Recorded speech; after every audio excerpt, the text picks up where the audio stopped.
We move to Lusikisiki in the Eastern Cape, where police experts have been combing the scene of a shocking mass shooting. A 2-month-old baby is among the 6 survivors of the incident. Among the victims were 15 women and 2 men, believed to be relatives and neighbours. 13 were gunned down in one house and another 4 in a nearby homestead. For an update on the situation, let's cross now to Ntsiki. Nohiya. Ntsiki, we have been hearing more details around this very tragic incident. Perhaps give us more insight into what we've learned so far. Good evening, Nhlanhla. Indeed, so far that's what we have heard from on the ground from the police, that an unknown number of gunmen, arrived early hours of this morning, around about 3 o'clock to be precise, and opened fire to 2 different homesteads. These people are all related. They were preparing to attend a cleansing ceremony at Mantlaneni village, not far from Lusikisiki. One of their family members died last year. So what they would normally do after a year, they will conduct a cleansing ceremony. So that is what they were preparing to do. That was the journey that they were preparing for. That is why they had to sleep in one place, in 2 different homestead for that matter. One of the people that survived this attack is still fighting for his life at St. Elizabeth Hospital outside Lusikisiki. But with me is Major General Phumzile, who is from there now. We just had to stop him on the way to Mthatha. Major General, what happened? How it happened? Thank you, Ntsiki, and your listeners. This morning, at about 3 o'clock, the people of Ngobozana were woken up with the very bad news that 17 members of the same family within that village have been shot and killed. And as the police, upon hearing this information, we proceeded to the scene. And indeed, we confirmed that 17 people were killed. Yes, of those that have been killed is 15 women and 2 males. And we noticed that upon initial investigation that there were 6 survivors.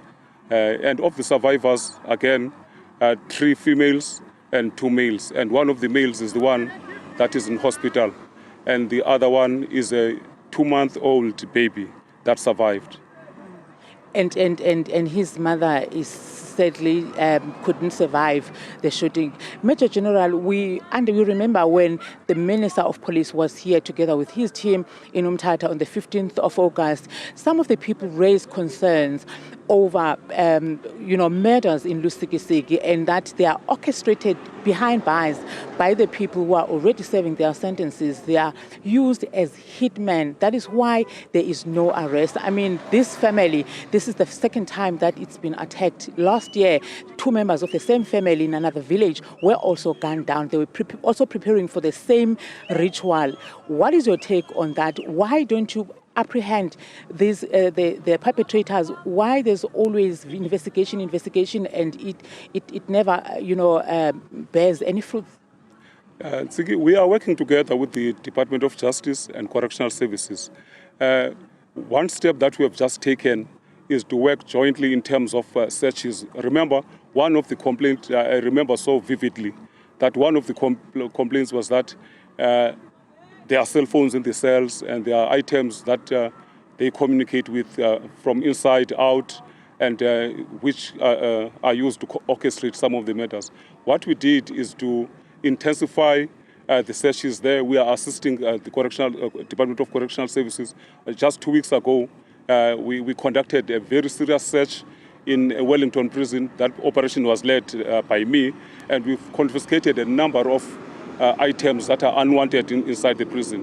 I'm trying to say we are working together, and we are really dealing with that concern as a collective in the justice cluster. You are from the crime scene, Major General, and the media was not allowed near the crime scene. How is the mood like in the family, and what is expected to happen with the bodies from today onwards? Yes, the mood is not okay, obviously. People lost their loved ones, and the scene has been dealt with now, and those people have been transported to the mortuary. Okay, thank you so much, Major General Phumzile. Again, they saying that the mood is somber and the bodies, it had to take the police, or the forensic rather, and the police almost the whole day in Nhlanhla. You can imagine this incident happened at around about 3 a.m. in the morning, and it took the whole day, to clear the crime scene. And I understand this afternoon, the police minister, together with his team and the premier of the province, were in Gqeberha, where they were strategizing, intensifying, means and ways to fight crime in the Eastern Cape. And he did mention that to my colleagues Siphakema and Siyabonga Ngayana, that he is shocked and that this particular incident will be investigated by South African Police Services from the National Office in Nhlanhla.